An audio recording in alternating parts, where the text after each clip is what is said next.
A Boy Called Bat, Day 8. Chapter 16 will be read by Miss D'Souza. Hi, I'm Miss D'Souza. I'm going to be reading Chapter 16, A Correspondence. The next day, when it was time for recess, Israel stopped at Bat's desk instead of going outside with the rest of his class and asked, "Hey, Bat, do you want to play Foursquare or something?" "No," said Bat. He was still sitting at his desk. "No, you don't want to play Foursquare?" "No, I don't want to play anything," Bat answered.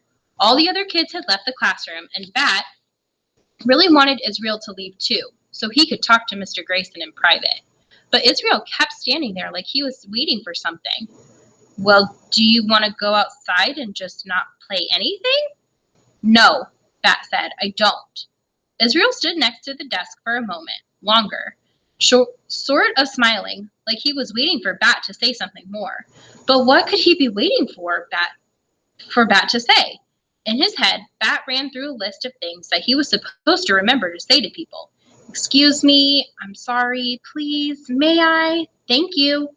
"Thank you," Bat said.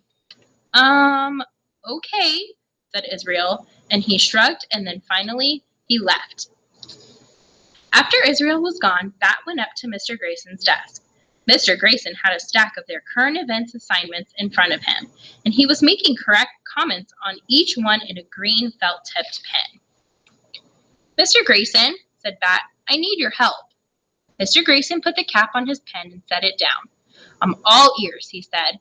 That was a funny expression, and for a second Bat pictured Mr. Grayson made entirely of ears, with ears for eyes, and an ear for a nose, and two tiny rows of little ears for teeth.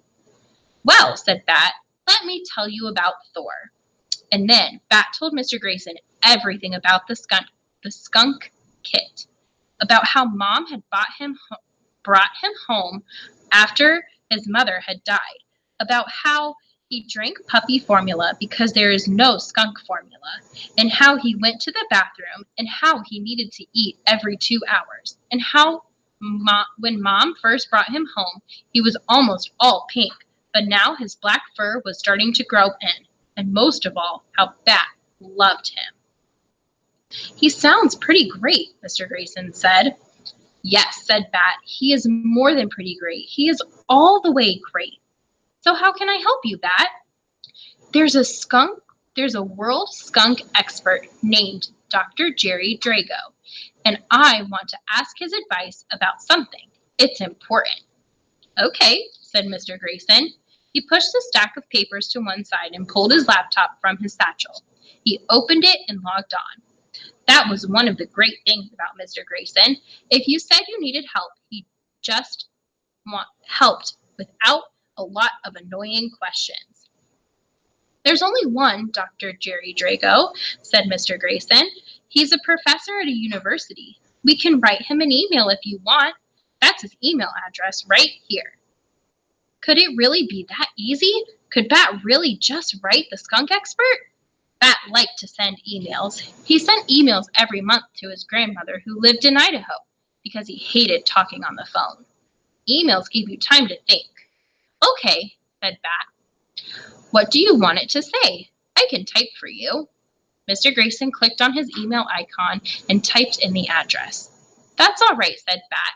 "I like to type." Mr. Grayson let Bat sit in his chair. Bat typed, "Dear Dr. Jerry Drago." Mr. Grayson said, "You can just write Dear Dr. Drago. People don't usually use a professor's first and last name when they start a letter."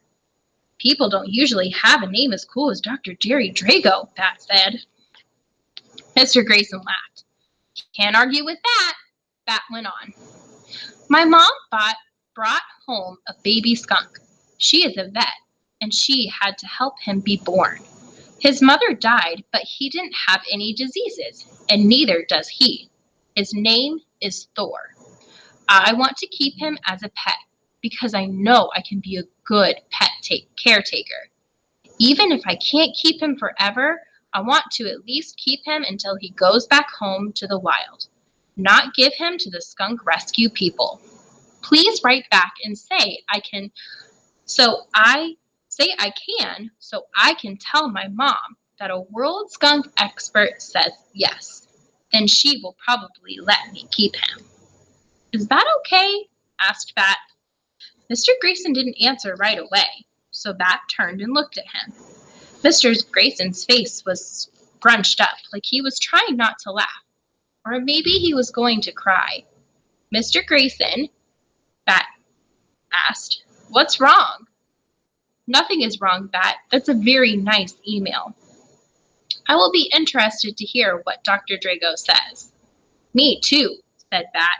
At the end of the email he typed, "Sincerely, Bixby Alexander Tam.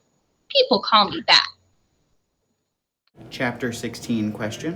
Why doesn't Bat let Mr. Grayson type the email for him? Answer. He likes to type.